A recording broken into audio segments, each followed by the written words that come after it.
রাজনীতিতে বিদেশিদের ডেকে আনছে বিএনপি। দর্শক, সেই বিদেশি বলতে ভারত, অন্য কোনো বিদেশ না। অবশ্য ভারতকে বাংলাদেশের মানুষ বিদেশ মনে করে না, কিন্তু ভারতকে ডেকে আনছে, এটা স্পষ্ট। আর একটা বিষয় স্পষ্ট হয়ে গেল, প্রমাণিত হলো যে আমেরিকা, চীন এরা বিএনপির পাশে নেই। এই আলোচনা বোঝার আগে একটু ভূমিকা বলি। দর্শক বন্ধুরা, ভারতের কাছে ক্ষমা চাইলেন আমাদের অন্তর্বর্তীকালে সরকার প্রধান ডক্টর ইউনূস। শুধু এটাই না, ডক্টর ইউনূস সহ আমাদের বাংলাদেশের যে পররাষ্ট্র মন্ত্রণালয় আছে, তিনি সকলে মিলে ভারতের কাছে আপনার ক্ষমা চাইলো যে আমরা আর পারছি না, আমাদেরকে ক্ষমা সুন্দর দৃষ্টিতে দেখেন। যে কোনো জিনিস প্রকাশের আগে ভালো করে পুঙ্খানুপুঙ্খরূপে বিচার বিবেচনা করে প্রকাশ করা উচিত। আমরা বর্তমান সরকারের এমন অনেক সিদ্ধান্ত দেখি যে সকালবেলা বক্তব্য থাকে একরকম, বিকেলবেলা আরেক রকম। আবার অনেক অনেক ইস্যুতে যেগুলোতে সমালোচনা তৈরি হয়, পরবর্তী সময়ে সিদ্ধান্ত পরিবর্তিত হয়। এই বিষয়গুলো সরকারের অবস্থানকে কিন্তু প্রশ্নবিদ্ধ করে। আসসালামু আলাইকুম রহমতুল্লাহ। সবাই কেমন আছেন? আশা করি সবাই অনেক অনেক ভালো এবং সুস্থ আছেন। সবাইকে স্বাগতম জানাচ্ছি আমাদের আরেক নতুন ভিডিওতে। প্রতিদিনের মতো আমি আপনাদের সিরিয়াত ফারুকি আবারও চলে আসলাম নতুন একটা ভিডিও নিয়ে। দর্শক, আজকের ভিডিও টাইটেল এবং থাম্বনেল দেখে বুঝতে পেরেছেন কি বিষয়টা নিয়ে কথা বলবো। ভিডিও আপনারা বেশ কিছু তথ্য আজকের ভিডিওটার মাধ্যমে জানতে পারবেন। তাই সবাইকে আমি অনুরোধ করবো বিনীতভাবে এক মুহূর্ত না টেনে সবাই ভিডিওটি শেষ পর্যন্ত দেখে আপনার ব্যক্তিগত মত অবশ্যই কমেন্ট করে জানাবেন। আর বেশি কথা না পারে আমরা ধারাবাহিকভাবে ভিডিওগুলো একটু বিস্তারিত দেখে আসি। আজকের ভিডিওর মাধ্যমে অনেক তথ্য জানতে পারবেন। তো দর্শক, চলুন আমরা একটা ভিডিও প্রচারের মাধ্যমে বিস্তারিত দেখি। রাজনীতিতে বিদেশিদের ডেকে আনছে বিএনপি। দর্শক, সেই বিদেশি বলতে ভারত, অন্য কোনো বিদেশ না। অবশ্য ভারতকে বাংলাদেশের মানুষ বিদেশ মনে করে না, কিন্তু ভারতকে ডেকে আনছে, এটা স্পষ্ট। আর একটা বিষয় স্পষ্ট হয়ে গেল, প্রমাণিত হলো যে আমেরিকা, চীন এরা বিএনপির পাশে নেই। এই আলোচনা বোঝার আগে একটু ভূমিকা বলি। বাংলাদেশের রাজনীতিতে সবচেয়ে প্রভাব বিস্তার করতে পারে কোন কোন দেশ? উত্তর হচ্ছে ভারত। এক সময় পারত, কিন্তু এখন ভারতের কোনো প্রভাব বাংলাদেশের জনগণ মানবে না। কিন্তু সবচেয়ে বেশি প্রভাব ছিল ভারতের, তারা পেরেছে, তাদের ভলিউম বেশি প্রভাব বিস্তার করার। প্রভাব বিস্তার করতে পারে কারা? ভারত। যেমন অলরেডি বিএনপি কিনে নিয়েছেন, মানে তারা পারে, ভারত ক্যান ডু। রাশিয়া, চীন, যুক্তরাষ্ট্র, চীন, যুক্তরাষ্ট্র সারা পৃথিবীতেই প্রভাব বিস্তার করতে পারে। কিন্তু যুক্তরাষ্ট্র কে ক্ষমতায়, রিপাবলিকান না ডেমোক্রেট, এটা একটা ইম্পর্টেন্ট ফ্যাক্টর। তার মধ্যে তারা কতটুকু ইনভেস্ট করবে, কতটুকু টাকা পয়সা ছাড় দিবে, তার অনেক প্রশ্ন আছে। যে যুক্তরাষ্ট্রের সক্ষমতা নিয়ে অনেক প্রশ্ন আছে, যে এক সময় অনেক দেশ, একটা দেশের বা বাংলাদেশের মতো দেশের গুরুত্বপূর্ণ লোকজনা সবাই আমেরিকাপন্থী ছিল, মার্কিন দালাল ছিল। কিন্তু এখন যুক্তরাষ্ট্রের দালালরা খুব দুর্বল। ভালো সাংবাদিক বা বুদ্ধিজীবী, ইনফ্লুয়েন্সার, এরা আমেরিকার দালাল নেই, কারণ আমেরিকা বেশি টাকা পয়সা খরচ করে না। পিটার হাসের যে তৎপরতা ছিল বাংলাদেশে, তখন দেখেছি এরকম আহামরি কিছু করতে পারতো না। হাসিনাকে নামাতে চেয়েছে, সুষ্ঠু নির্বাচন চেয়েছে, কিন্তু পারে নাই, বরং ভারতের মাধ্যমে ম্যানেজড হয়ে চলে যেতে হয়েছে। পিছু হটেছে যুক্তরাষ্ট্র।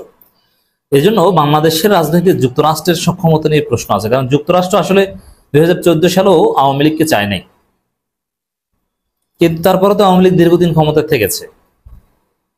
অতএব ভারতের প্রভাব মারাত্মক আমরা দেখেছি, আর যুক্তরাষ্ট্রের প্রভাব কমে গিয়েছে, কিন্তু আছে, থাকবে। সুপার পাওয়ার হিসেবে যুক্তরাষ্ট্রের প্রভাবের বিষয়টা একদম অস্বীকার করার কোনো সুযোগ নেই। আর ইন রিয়ালিটি বাংলাদেশের প্রভাব আছে চীনের। আর প্রভাবের মূল হেকমত কি? প্রভাবের মূল হেকমত আছে, যার টাকা আছে তার প্রভাব আছে, যে বিলিয়ন অ্যান্ড বিলিয়ন ডলার দিতে পারে। যেমন এই সচিব, সাংবাদিক, বুদ্ধিজীবী, সাবেক সেনাপ্রধান বা বর্তমান সেনাপ্রধান, এদেরকে যদি আপনি বিলিয়ন অ্যান্ড বিলিয়ন টাকা দিতে পারেন, আপনার পন্থী হবে। এটা তো সহজ হিসাব, এটা বুঝতে তো আর পলিটিক্যাল সায়েন্টিস্ট হওয়া লাগে না। কারণ টাকার বস্তা নিয়ে আসতে পারে চীন, বড় বড় প্রজেক্ট দিয়ে দেয়, যে এই প্রজেক্ট তোমরা নাড়াচাড়া করে 100 কোটি টাকার মালিক হয়, সমস্যা নেই। এই জন্যে বাংলাদেশের রাজনীতিতে চীনের অনেক প্রভাব। চীনপন্থী দল এখন অনেকে আছে, কিন্তু এখন পর্যন্ত ব্র্যান্ডিং হয়নি যে অমুকে চীনপন্থী দল, কিন্তু আসলে চীনপন্থী দল। চীন টাকা দেয়, ট্রেনিং দেয়, লিডারশিপ প্রোগ্রাম করায়, আমলাদেরকে তাদের পন্থী বানায়। চীনের সাথে খুব সহজে আপনি কমিউনিকেট করতে পারেন, এবং চীন অদৃশ্যভাবে এই কাজ করে যাচ্ছে। যেমন বাংলাদেশের রাজনীতিতে রয়ের নাম আছে, যে রয়ের দালাল। আমেরিকার নাম আছে সিআইএ এর দালাল। একসময় আইএসআই এর কথা বলা হতো, কিন্তু এখন আর নেই। কিন্তু চীনের গোয়েন্দা সংস্থার নাম কি বাংলাদেশের মানুষ জানেও না, কিন্তু তারা নীরবে নিভৃতে কাজ করে যাচ্ছে। তো বাংলাদেশের রাজনীতিতে বড় প্রভাব মূলত চীনের এবং যুক্তরাষ্ট্রের। এখন ভারতের প্রভাব, ভারত এখন ডেঞ্জার জোন। ভারত প্রভাব বিস্তার করতে চাইলে সেটা হবে না, সেটা উল্টা ব্যাকফায়ার করবে। আর হাসিনা যতদিন ছিল তখন জামাতও ভারতের অনুকম্পা চেয়েছে, রাইট? অস্বীকার করতে পারবেন না আপনি। জামাতের মধ্যপ্রাচ্যের একজন ব্যবসায়ীর নেতৃত্বে প্রতিনিধি দল ভারতে পাঠিয়েছে। এমনকি জামাত নেতাদের ফাঁসি ঠেকাতেও জামাতপন্থী সাংবাদিকদের একটা দলকে ভারত পাঠিয়েছিল। জামাত, ভারতের এতটাই প্রভাব ছিল যে জামাত জানে যে ভারত তাদেরকে হত্যা করছে, তারপরও ভারতের কাছে গিয়েছে যাতে কোনো রকম কিছু একটা ম্যানেজ করা যায়। এতটা প্রভাব ভারতের ছিল, কিন্তু এখন নেই। আর চীনের প্রভাব ইনভিজিবল। চীন চেয়েছে বলে হাসিনা টিকতে পেরেছে 14 সালে, 18 সালে, 24 সালে। ভারত তো টাকা দিতে পারে না, কিন্তু ভারত পারে অন্য মেকানিজম করতে। চীন টাকা দিয়ে টিকিয়েছে। এই জন্য 7 জানুয়ারির গ্রামীণ নির্বাচনের পর আমরা বলতাম এটা ভারত, চীন, রাশিয়া সরকার। এখন এই চীন এবং যুক্তরাষ্ট্র, আমেরিকা, এই দুইটা গোষ্ঠীর একটাও বিএনপির পাশে নেই। এটার প্রমাণ দেখাই আপনাদের। বিএনপির পাশে আসে শুধু ভারত, এবং ভারতকে ডেকে আনছে, ভারতের ন্যারেটিভ বাংলাদেশ এস্টাবলিশ করছে। ভারত শিখিয়ে দিয়েছে বিএনপিকে, তোমরা রাজনীতিতে অতীতে কখনো বলেনি, কিন্তু এখন বলবা মৌলবাদী, প্রতিপক্ষকে বলবা মৌলবাদী, বলবা যে আমরা অসাম্প্রদায়িক বাংলাদেশ করতে চাই। এইসব শব্দ বিএনপি কোনোদিন বলেনি, এটা ইন্ডিয়ান ন্যারেটিভ। ভারত শিখিয়ে দিয়েছে বিএনপিকে যে মৌলবাদী বলবা, অসাম্প্রদায়িক বলবা, প্রগতিশীল বলবা, বাঙালি জাতীয়তাবাদের কথা বলবো। অথচ বিএনপির উৎপত্তি হচ্ছে বাংলাদেশি জাতীয়তাবাদের মাধ্যমে। এখন তারেক রহমান বাঙালি জাতীয়তাবাদের কথা বলছে। তো এগুলো মানে ভারতকে ডেকে আনছে। ভারতের এবং 71-এর কথা বলবা, 71 ব্যবসার কথা বলবা, প্রতিপক্ষকে রাজাকার বলবা, যুদ্ধাপরাধী বলবা, স্বাধীনতা বিরোধী বলবা। এই সেই ভারতকে ডেকে আনছে এভাবে। এবং ভারত বলছে ডিসেম্বর নির্বাচন, বিএনপি বলছে ডিসেম্বর নির্বাচন। কিন্তু আমেরিকা, চীন যে পাশে নেই বিএনপির, তার প্রমাণটা কি দেখাই আপনাদেরকে। ইত্তেফাক এটা রিপোর্ট করেছে এভাবে, যদি এটা বিজনেস স্ট্যান্ডার্ডের রিপোর্ট, তারা নিউজ কাট করেছে এভাবে। কিছু দল ভারতের সাথে সুর মিলিয়ে ডিসেম্বরে নির্বাচন চায়। তাদের বক্তব্যের সাথে ভারতের বক্তব্যের কোনো পার্থক্য নেই। নাহিদ ইসলামের কথা বলেছেন, এটা নিয়ে আলাদা আলোচনা করেছে। এটা ঝগড়া হয়েছিল মূলত নাহিদ এবং সালাউদ্দিনের মধ্যে। সালাউদ্দিনই পায়ে পরে ঝগড়া বাজিয়েছেন এবং উত্তেজিত হয়ে গিয়েছিলেন। তারুণ্যের সাথে, বৃদ্ধদের, এক্সপায়ার্ড মালদের সাথে, মেয়াদ যাদের আছে তাদের ঝগড়া। ভারতের সাথে বাংলাদেশ পন্থীদের ঝগড়া হয়েছে প্রফেসর ইউনূসের সামনে। তো সেখানে নাহিদ বলেছেন ভারতের সাথে সুর মিলিয়ে ডিসেম্বরে নির্বাচন চায় কিছু দল, মানে বিএনপিকে বলেছেন। বিএনপির নাম বলেনি, কিন্তু বিএনপি রাগ হয়ে বলেছে কি, ডিসেম্বরে নির্বাচন চাইলে যদি ভারতের সুরে কথা বলা হয়, তাহলে যারা নির্বাচন পেছাতে চায় তারা নিশ্চয়ই যুক্তরাষ্ট্র কিংবা চীনের সুরে কথা বলছে। এখন পৃথিবীতে প্রায় 190+ ইউএন সদস্যভুক্ত দেশ। এত দেশ থাকতে ভারতের দালাল ট্যাগের বিপরীতে বিএনপি কেন প্রতিপক্ষকে আমেরিকা এবং চীনের দালাল বলল? এটাই তো অর্থ, তো এটাই। কেন বিএনপি বলল যে যুক্তরাষ্ট্র এবং চীন নির্বাচন ঠেকাতে চায়? মানে এটা স্পষ্ট, মুখ ফসকে বের হয়ে গেছে। এটাই ঘটনা যে আসলে যুক্তরাষ্ট্র এবং চীন বিএনপির পাশে নাই।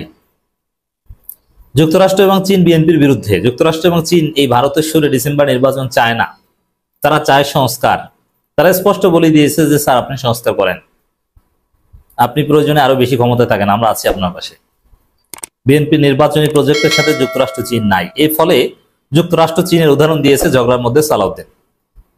ক্লিয়ার যে বিএনপির পাশে যুক্তরাষ্ট্র চীন নাই। এখন চিন্তা করেন যে ভারতের পাশে থাকা বা ভারত পাশে থাকা এটা পরাজয়ের কারণ, বরং মার খাওয়ার কারণ বাংলাদেশে এখন হবে। আর যুক্তরাষ্ট্র এবং চীন এই দুইটাই যদি কোনো একটা ম্যানেজ করে রাখতে পারে, তাহলে তো কোনো কথাই নেই। তাকে কেউ পরাজিত করতে পারবে? চীনের প্রভাবের যে কথা বললাম আর যুক্তরাষ্ট্রের যে অনিবার্য প্রভাবের কথা বললাম, এর মানে ডক্টর ইউনূসকে কিচ্ছু করতে পারবে না বিএনপি, কারণ যুক্তরাষ্ট্র চীন তাদের সাথে। এনসিপি জামাত এদের সাথে যুক্তরাষ্ট্র চীন, এটাই বিএনপি বুঝিয়েছে। আর বিএনপির সাথে যুক্তরাষ্ট্র চীন নাই। আসসালামু আলাইকুম ওয়া রাহমাতুল্লাহি ওয়া বারাকাতুহু। যে যেখান থেকে ভিডিওটা দেখছেন সবাইকে জানাই মনের অন্তঃস্থল ভালোবাসা অভিনন্দন।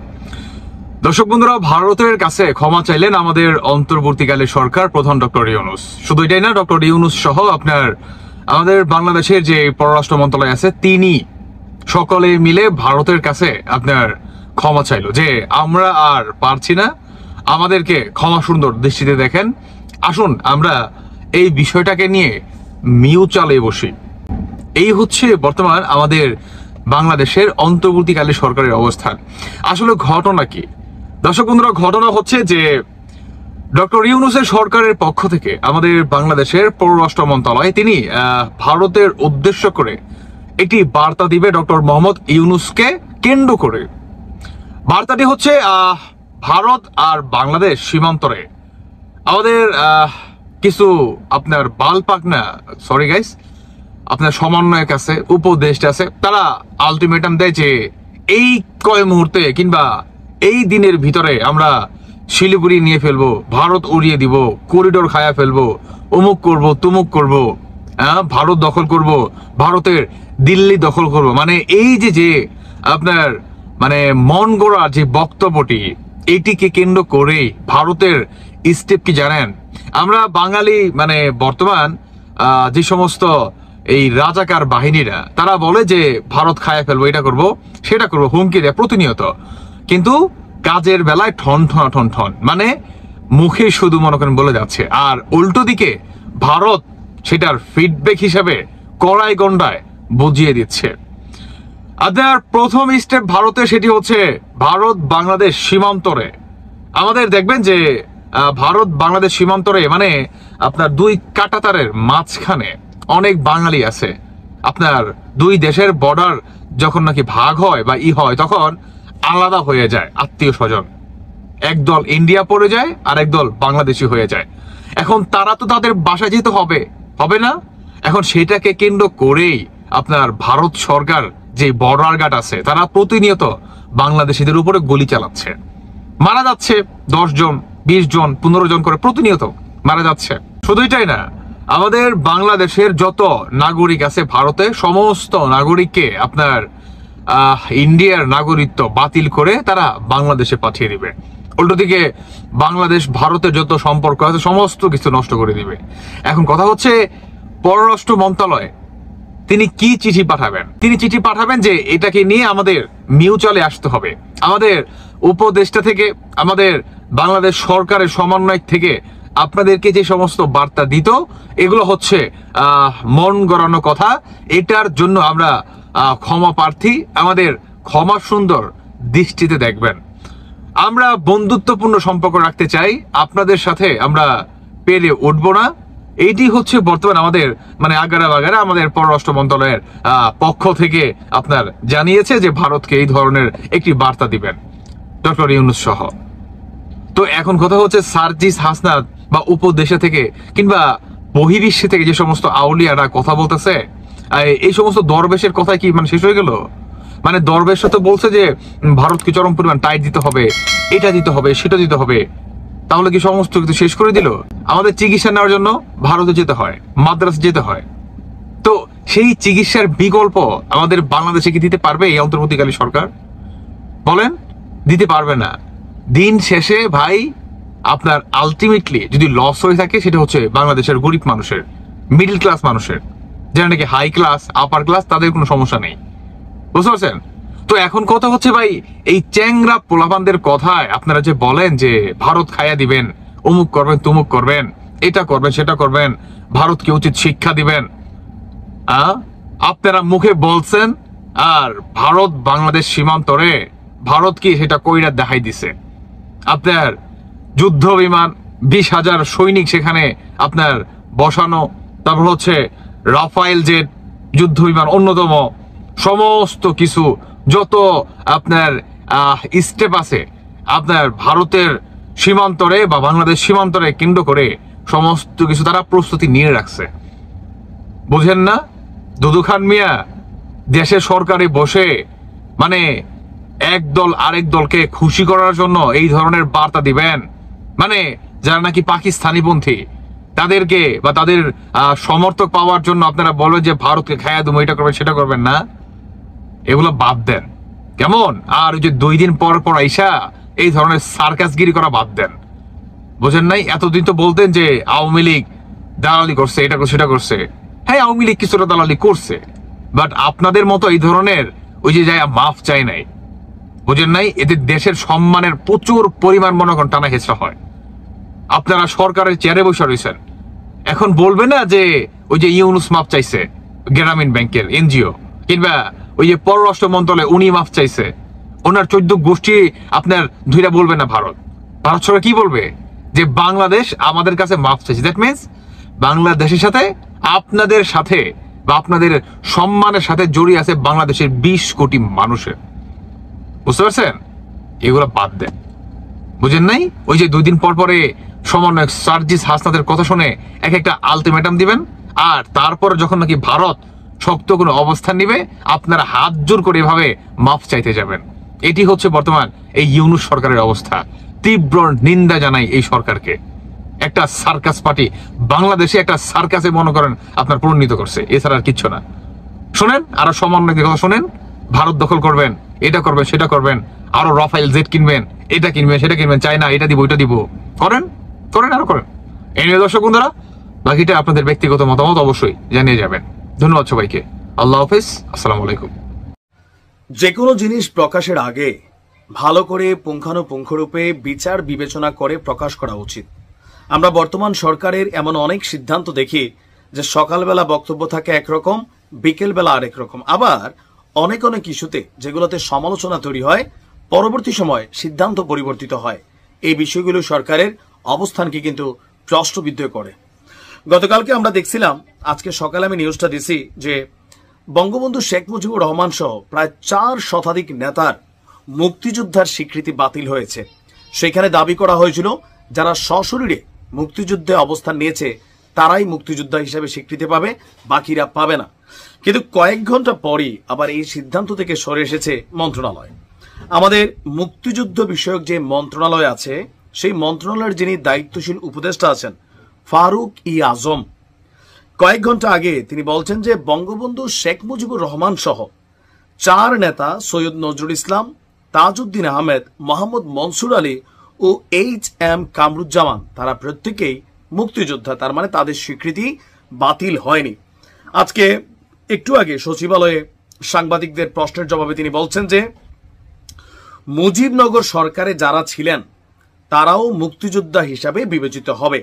যারা সশস্ত্রভাবে মুক্তিযুদ্ধ করেছে, যারা পরিচালনা করেছে, তারা সবাই মুক্তিযোদ্ধা। তবে ওই সরকারের কর্মকর্তা, কর্মচারী, সহযোগী মুক্তিযোদ্ধা হিসাবে বিবেচিত হবেন। এমনকি তিনি আরো বলছেন স্বাধীন বাংলা বেতার কেন্দ্র সহ কূটনীতিকরা সহযোগী মুক্তিযোদ্ধা। সহযোগী মানে এ নয় যে তাদের সম্মান ক্ষুণ্ণ করা হয়েছে। উপদেষ্টার বক্তব্য, বীর মুক্তিযোদ্ধাদের নতুন সংজ্ঞা নির্ধারণ করে তার জাতীয় মুক্তিযোদ্ধা কাউন্সিল আইনের সংশোধিত অধ্যাদেশ স্পষ্টভাবে উল্লেখ থাকলেও এটি নিয়ে বিতর্ক সৃষ্টি করা হচ্ছে। ওনার বক্তব্য, 1972 সালে মুক্তিযোদ্ধাই সংজ্ঞার বাস্তবায়ন করেছে, মুক্তিযুদ্ধের সংজ্ঞার বাস্তবায়িত হয়েছে, আর 2018 এবং 22 সালে এটা পরিবর্তন করা হয়। মুক্তিযোদ্ধা এবং মুক্তিযুদ্ধের সহযোগী দুইয়েরই সম্মান, মর্যাদা, সুযোগ সুবিধা একই থাকবে। জাতিগতভাবে মুক্তিযুদ্ধ না করলে আমরা স্বাধীন হতে পারতাম না, আর মুক্তিযুদ্ধের চেয়ে গৌরবের ইতিহাস আমাদের আর কিছুই নেই। গতকালকে রাত 11টার দিকে জাতীয় মুক্তিযোদ্ধা কাউন্সিল অধ্যাদেশ গেজেট আকারের পর তুমুল সমালোচনা, বিতর্ক শুরু হয়েছে। এর মাঝখানে সার্জিস আলম, দায়ের চেয়ে আসার বড়, বঙ্গবন্ধু বঙ্গবন্ধু বলতে একসময় লোল ফেলা এই সাবেক ছাত্রলীগ নেতা, আজকে আমাদের ব্লুটুথ বয় সার্জিস, সে আবার প্রশ্ন তুলছে বঙ্গবন্ধুর মুক্তিযোদ্ধা ইস্যু নিয়ে। আপনি ভাবতে পারেন যে কোন চরিত্রটা আসলে সঠিক। তখন বলছি কি আমাকে ধরাই দিছে, আমি এই জন্য এগুলা বলছি।